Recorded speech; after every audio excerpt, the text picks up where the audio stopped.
បាទវីដេអូនេះខ្ញុំបង្ហាញអំពីរបៀបរក្សាអត្ថបទទុកនៅលើ desktop ដើម្បីងាយស្រួលក្នុងការយកមកប្រើប្រាស់នៅថ្ងៃក្រោយទៀតបាទអញ្ចឹងអត្ថបទនេះខ្ញុំបានវាយរៀបចំបានស្អាតបាតហើយទៅរក្សាទុកបាទអញ្ចឹងរបៀបរក្សាទុកគឺយើងចូល file បាទคลิกលើ file ឡើយនេះហៅថា file tab បាទបន្តមកទៀតយើងคลิกទៅលើ save as បាទបន្តមកទៀតคลิกទៅលើ browse បាទ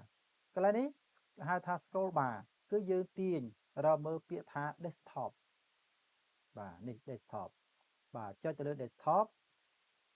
តទៅទៀតរកមើលពាក្យថា file name បាទ file name នេះត្រង់ប្លុក file name នេះគឺយើងត្រូវវាយឈ្មោះអត្ថបទយើងចូលតើអត្ថបទយើងប្រភេទអីអញ្ចឹងអត្ថបទខ្ញុំ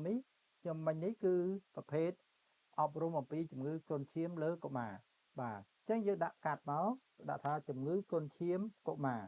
បាទអញ្ចឹងសរសេរអក្សរចូលមកជំងឺ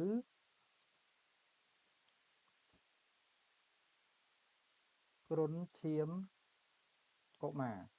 បាទជំងឺគ្រុនឈាមកុមារអញ្ចឹងកន្លែងនេះឈ្មោះចំណងជើងនៃអត្ថបទរបស់យើងពេលដែលយើងដាក់ឈ្មោះរួចហើយយើងคลิกទៅលើ save បាទនេះ save ប៊ូតុងបាទពេលដែលយើងដាក់ឈ្មោះរួចហើយ save រួចហើយគឺចេញចំណងជើងខាងលើនេះឈ្មោះថាជំងឺគ្រុនឈាមនៅខាងលើនេះបាទនេះជំងឺគ្រុនឈាមកុមារបាទដើម្បីបញ្ជាក់ថាអត្ថបទរបស់យើងនេះបាន save ទៅលើ desktop ពិតប្រាកដមែនទេអត់អញ្ចឹងយើងបិទនៅកម្មវិធីរបស់យើងហើយចូលទៅមើលលើ desktop បាទអញ្ចឹងផ្ទៃទាំងអស់នេះ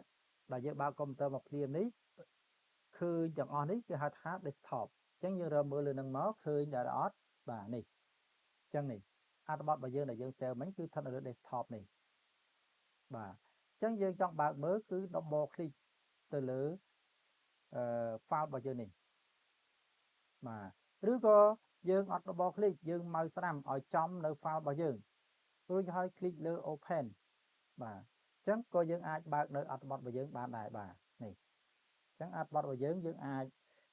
យកទៅ print ឬក៏អាចកែតម្រូវតទៅទៀតបានបាទសូមអរគុណ